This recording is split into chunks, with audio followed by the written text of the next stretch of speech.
شاہ خاور صاحب کو شامل گفتگو کرتے ہیں. شاہ خاور صاحب ذرا بتائیے گا, سینیٹر صاحب تو کہہ رہے ہیں کہ وہ اس کے حق میں نہیں ہے کہ کسی بھی سیاسی جماعت پر پابندی لگائی جائے. ہاں وہ یہ کہتے ہیں کہ جو واقعات ہوئے اس کے تناظر میں جس کا سزا بنتی ہے اسے سزا ملنی چاہیے. 9 مئی کا ریفرنس دیتے ہوئے آپ کے خیال میں قانون کیا کہتا ہے, اور کیا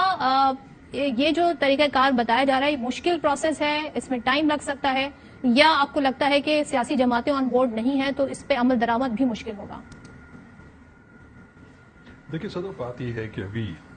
جو سینیٹر کامران مرتضیٰ نے بات کی اس حوالے سے کہ کسی بھی پولیٹیکل پارٹی کو یا کسی بھی سیاسی شخصیت کو آپ جو ہے اپنے ایڈمنسٹریٹو آرڈرز یا جو آپ کے پاس اگر ایگزیکٹو کے پاس یا حکومت کے پاس صوابدیدی اختیارات ہیں تو وہ اس کو بالکل استعمال نہ کرے. بالکل میں اس بات سے بالکل متفق ہوں, کیونکہ پولیٹیکل پارٹیز کا مقابلہ جو ہے وہ پولیٹیکل پارٹیز کو کرنا چاہیے, سیاسی انداز میں کرنا چاہیے, جمہوری انداز میں کرنا چاہیے, اور کوئی ایکسٹرا آرڈنری میئر یا وہ جو ہے اڈاپٹ نہیں کرنا چاہیے کہ جس سے آپ کسی پولیٹیکل پارٹی کو یا شخصیت کو جو ہے سیاست سے آؤٹ کر دیں. ہاں اگر کسی نے جرم کیا ہے اور وہ قانون کا ایک باقاعدہ پروسیجر اگر اڈاپٹ ہوتا ہے, اگر کوئی ثابت ہوتا ہے کہ وہ انہوں نے جرم کا ارتکاب کیا اور اس کو کمپیٹنٹ کورٹ آف لا سزا دیتی ہے اور اس کے نتیجے میں پھر اگر آرٹیکل 62 یا 63 ان پہ اپلائی ہوتا ہے تو وہ بھلے ہو, لیکن ایڈمنسٹریٹو آرڈر سے یہ نہ کیا جائے. اب اگر اس کو ایکیڈیمکلی اگر آپ نے دیکھیں تو ایک پولیٹیکل پارٹی کو کیسے جو ہے وہ ختم کیا جا سکتا ہے یا اس کو بین کیا جا سکتا ہے یا اس کو جو ہے غیر مؤثر کیا جا سکتا ہے, تو اس کے 2 طریقے ہیں. ایک تو طریقہ ہے وہ آپ کا الیکشن ایکٹ ہے 2017, اس میں غالباً سیکشن 212 ہے جس میں یہ لکھا ہوا ہے کہ وفاقی حکومت اگر مطمئن ہو کہ کوئی بھی پولیٹیکل پارٹی جو ہے وہ ملک کی سلامتی, اس کی انٹیگریٹی اور اس کے جو ہے اس کے خلاف کام کر رہی ہے, سوورینٹی کے, انٹیگریٹی کے, اور کوئی ایسے معاملات میں ملوث ہے, یا وہ فورن ایڈڈ پولیٹیکل پارٹی ہے, یا پولیٹیکل پارٹی جو ہے وہ دہشت گردی کی سرگرمیوں میں ملوث ہے, تو اس کے اوپر فیڈرل گورنمنٹ ایک نوٹیفیکیشن جاری کر سکتی ہے کہ ہم اس پارٹی کو جو ہے اس پہ پابندی لگا لیں اس نوٹیفیکیشن کے ذریعے. لیکن وہ نوٹیفیکیشن کے اجراء کے 15 دن کے اندر ان کو سپریم کورٹ آف پاکستان سے رجوع کرنا ہے. پھر سپریم کورٹ آف پاکستان نے ان تمام مواد کو دیکھنا ہے, پولیٹیکل پارٹیز کو یا جو اسٹیک ہولڈرز ہیں ان کو نوٹس کر کے ان کو سننے کے بعد اگر سپریم کورٹ سیٹسفائیڈ ہو تو وہ اس نوٹیفیکیشن کی توثیق کر سکتی ہے, اور اس کے بعد پھر الیکشن کمیشن جو ہے اس پولیٹیکل پارٹی کو بین کر دیتا ہے. اور اس کے بین ہونے کے نتیجے میں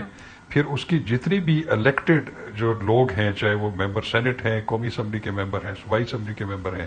یا اگر وہ لوکل کونسلز کے بھی الیکٹڈ ممبرز ہیں, تو وہ جو ان کا میعاد ہے ان کی اسمبلیوں کی یا ان کے عہدوں کی, اس حد تک وہ پھر وہ نااہل ہو جائیں گے, وہ پھر کوئی بھی پولیٹیکل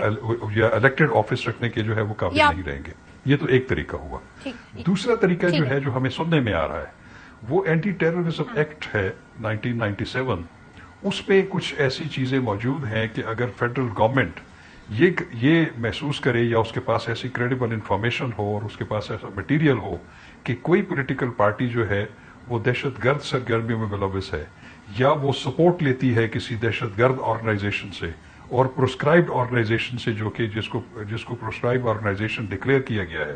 اور وہ اس طرح کی یا ان سے فائنینس لیتی ہے, تو ایسی صورت میں پھر فیڈرل گورنمنٹ جو ہے وہ نوٹیفائی کر سکتی ہے کسی بھی پولیٹیکل پارٹی کو کہ اس کو اینٹی ٹیررزم ایکٹ کے شیڈیول 1 میں جو ہے ایز اے پروسکرائبڈ آرگنائزیشن جو ہے وہ لایا جائے. اور اگر کسی پارٹی کو جب آپ پروسکرائب آرگنائزیشن کی لسٹ میں لے آتے ہیں تو اس کے تمام جو اثاثہ جات ہیں وہ فریز ہو جاتے ہیں, ان کے دفاتر فریز ہو جاتے ہیں, ان کے جو ممبران ہیں وہ پھر ایکٹیویٹی نہیں کر سکتے پولیٹیکل. اگر وہ کریں گے تو یہ آپ نے بڑی ڈیٹیل سے بتا دیا شاہ خاور صاحب. شناختی کارڈ,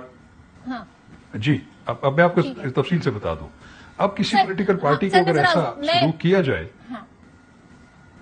جی میری سن لیں, تو پھر اس پارٹی کو بھی ایک ریویو فائل کرنے کا اختیار حاصل ہے. ایک ریویو کمیٹی جو ہے وہ فیڈرل گورنمنٹ بنائے گی, وہ اس کو ریویو کر سکتی ہے. اگر اس پہ بھی وہ سیٹسفائی نہ ہو تو پھر ہائی کورٹ سے جو ہے وہ لا پرووائڈ کرتا ہے کہ وہ رجوع کیا جا سکتا ہے. تو یہ اس میں 2 صورتحال ہے جو میں نے آپ کو بتا دی ہے کہ کسی آرگنائزیشن کو یا پولیٹیکل پارٹی کو کیسے آپ جو ہے وہ اس کو پابندی لگا سکتے. احمد منصوطہ صاحب سر ذرا بتائیے گا, ظاہر بڑی تفصیل سے ہمیں شاہ خاور صاحب نے بتا دیا ہے, لیکن ماضی میں ہم نے دیکھا جب پیپلز پارٹی پہ پابندی لگی ایک ڈفرینٹ نام کے ساتھ, پاکستان پیپلز پارٹی پیٹریوٹ کے نام سے وہ سامنے آئی. کیا یہ آپشن ادھر بھی اویلیبل ہوگا اور کیا اس حد تک معاملہ جائیں گے؟ آپ لیگل ٹیم کا حصہ ہیں, خان صاحب سے بھی ملاقات ہوئی ہوگی آپ کی ظاہر ہے بطور ان کی لیگل ٹیم کا حصہ، تو وہ اس ساری صورتحال کو کیسے ریڈ کر رہے ہیں اور کیا جو کیسز ہیں ادر دین جو 9 میں سے ریلیٹڈ ہیں، خاص طور پر القادر ٹرسٹ کیس، اور کون سے کیسز ہیں جو کہ ایسا ثابت ہو سکتے ہیں جو تحریک انصاف کے چیئرمین عمران خان کی ایک مزید مشکل مرحلہ ثابت ہو؟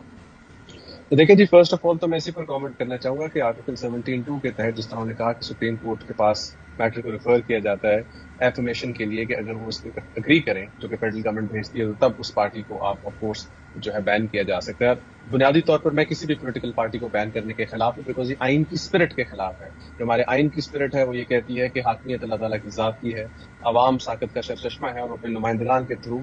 انگیج کریں گے، اپنے نمائندگان کے تھرو جو ہے وہ اپنے رول کریں گے، اور یہ اس کی ایسنس ہے آئین. اس کے علاوہ نہ کوئی ادارہ نہ کوئی اور انسٹیٹیوشن وہ اس کو سبورٹ نہیں کر سکتا. دوسری بات یہ کہ اس قسم کی مثالیں پاس میں موجود ہیں. جب جماعت اسلامی کو بین کرنے کی کوشش کی گئی تو سپریم کورٹ اس کے ریسکیو میں آئی. PPP کی آپ نے اگزامپل دی، وہ PPP ایک اور پی ساتھ لگا کے آپ کے سامنے آج بھی کر رہی ہے. اسی طرح جو عوامی نیشنل پارٹی تھی اس کو اسلامی نیشنل پارٹی کر دیا گیا. سوال یہ ہے کہ پولیٹیکل فورسز کو سبورٹ نہیں کیا جا سکتا. پھر ایک میں کامران صاحب کا بہت زیادہ احترام کرتا ہوں، میں one of my favourite lawyers as well, but جب آپ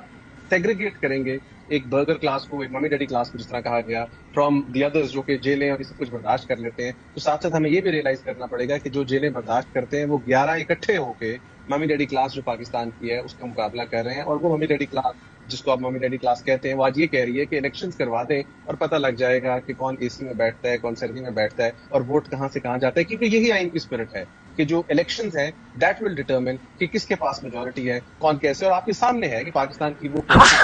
تگڑی ہیں جن کے پاس بہت اسٹرینتھ ہے، 6-7 سیٹوں سے زیادہ سیٹیں نہیں نکلتی. اس کے بعد آپ نے خان صاحب کی تکلیفات کی بات کی کہ جو کیسز وغیرہ، آف کورس کیسز تو اس وقت لارج نمبر 160+ کیسز اس وقت چلے گئے ہیں. اور جو امپورٹنٹ کیسز ہیں جس میں القادر ٹرسٹ کی بات کی گئی، اور جہاں تک آپ کو پتا ہے کہ ان کے اوپر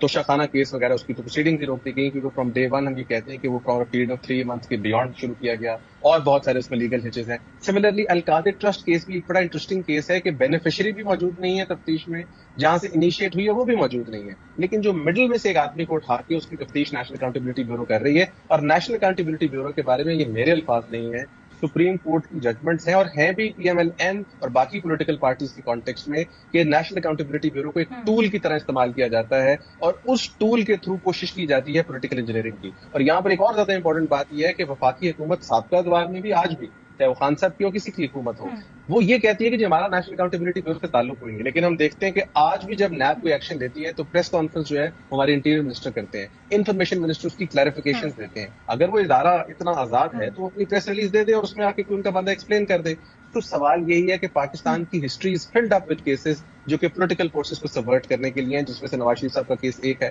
بالکل کامران صاحب نے ٹھیک کیا، جب آپ وداؤٹ الیکشنز کسی پولیٹیکل فورس کو پولیٹیکل ارینا سے باہر کریں گے تو وہ کسی نہ کسی فارم میں واپس آئے گا، اس کا احتساب بھی نہیں ہوگا. کیونکہ پولیٹیکل آدمی جو ہوتا ہے اس کا احتساب پولیٹیکلی ہی ہو سکتا ہے اگر آپ اس کو انڈیو غلط سزا دیں. ہاں، جہاں تک بات ہے 9 مئی کے انسیڈنٹس کی، اس کے اوپر میرا بڑا کلیئر سٹانس ہے. میں تو فرام ڈے 1 جس دن وہ ہوا ہے، خان صاحب جو ابھی تب اندر ہی تھے تب بھی کہا گیا تھا کہ اس میں جوڈیشل کمیشن بنوایا جائے اور سخت سے سخت سزا دی جائے اس شخص کو جو وہاں جا کر یہ کارروائیوں میں ملوث تھا. Under no circumstances what's ever ایک آدمی کو اجازت دی جائے کہ وہ جائے اور ملٹری انسٹالیشن پر اٹیک کرے یا کسی آدمی کا گھر توڑے یا کسی کی گاڑی توڑے. یہ ساری باتیں جو ہیں ان کے اوپر سزا لیتا ہونی چاہیے. لیکن ان کے علاوہ جو بھی پولیٹیکل انجینئرنگ کی جائے گی، اگر آپ نواز شریف صاحب کو، شہباز شریف صاحب کو، عمران خان کو، کسی کو بھی سزا دیں گے تو وہ سزا واپس لوٹ کے آئے گی اور وہ الیکٹ ہو کے اور پاورفل ہو کے واپس آئیں گے جب الیکشن